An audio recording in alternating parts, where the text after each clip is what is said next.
एक बंदा पीछे से आया और उसने गोली साइड में रख के उससे पूछा हिंदू है कि मुसलमान है। मुसलमान है तो पहले कलमा पढ़ के दिखा।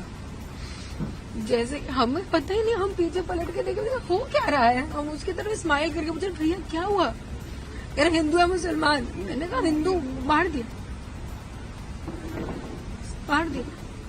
पहली गन उसी पे चलाई, उसके बाद 70 लोगों को मार दिया। क्यों मार दिया?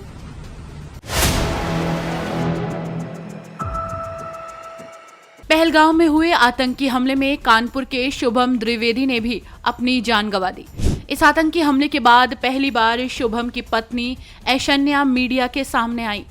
इस दौरान उन्होंने उसे खौफनाक मंजर के बारे में बताया कि हम लोग हंसी खुशी बैठे हुए थे, मैगी ऑर्डर कर रहे थे, तभी एक बंदा पीछे से आया और बंदूक साइड में रख कर पूछा हिंदू हो या मुसलमान। फिर कहा मुसलमान हो तो कलमा पढ़ के दिखाओ। हम समझ ही नहीं पाए। मैंने कहा हिंदू और उसने गोली चला दी।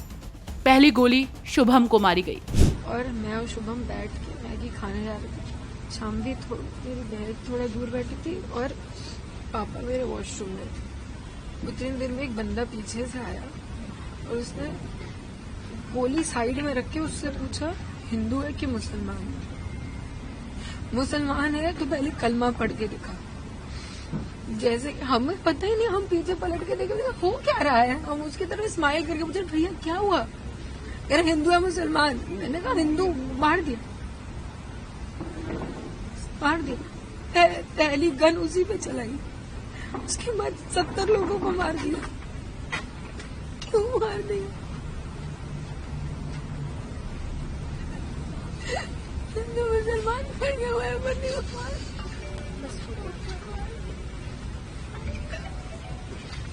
तो सुना आपने मृतक शुभम की पत्नी ऐशन्या को। कैसे दोनों पति पत्नी हंसी खुशी से बैठे हुए थे, तभी अचानक आए आतंकियों ने शुभम को जान से मार दिया। दरअसल 22 अप्रैल को कश्मीर के पहलगाम में आतंकियों ने 28 लोगों की गोली मारकर हत्या कर दी। इसमें कानपुर के शुभम भी शामिल थे। देर रात जैसे ही शुभम का शव उनके घर पहुंचा तो चीख पुकार से पूरा गांव चित्कार उठा। सबसे बुरा हाल शुभम की पत्नी ऐशन्या का है, जिसकी आंखों के सामने आतंकियों ने शुभम के सिर में गोली मारी। सीएम योगी आदित्यनाथ ने शुभम की पत्नी से भी मुलाकात की और उन्हें ढांढस बंधाया। अप्रैल को पहलगाम कश्मीर के अंदर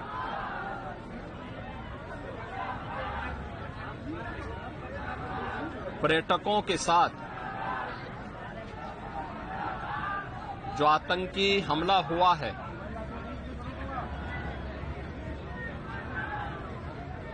कानपुर का एक परिवार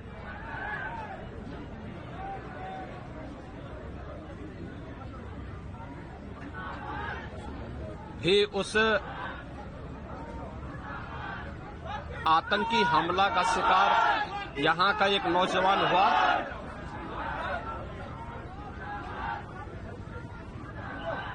शुभम द्विवेदी 2 महीने पहले ही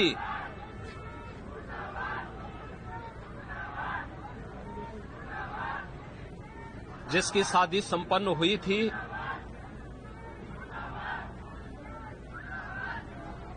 यह पहलगाम का आतंकी हमला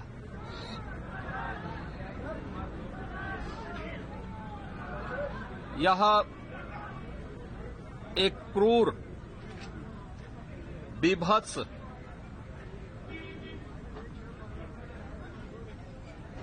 कायराना कृत्य है।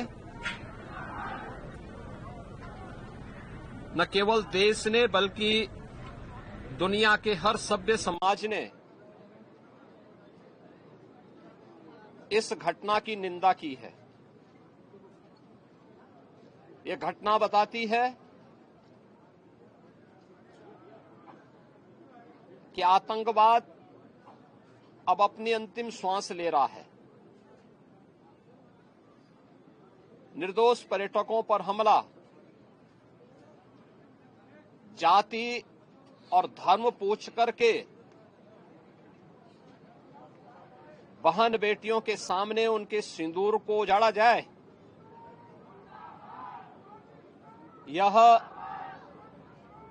कोई सभ्य समाज स्वीकार नहीं कर सकता। तो अब देखना होगा कि सरकार इस हमले का मुंह तोड़ जवाब कब तक देती है। वैसे आपकी इस खबर पर क्या राय है, हमें कमेंट करके जरूर बताएं और जुड़े रहिए 4 PM के साथ।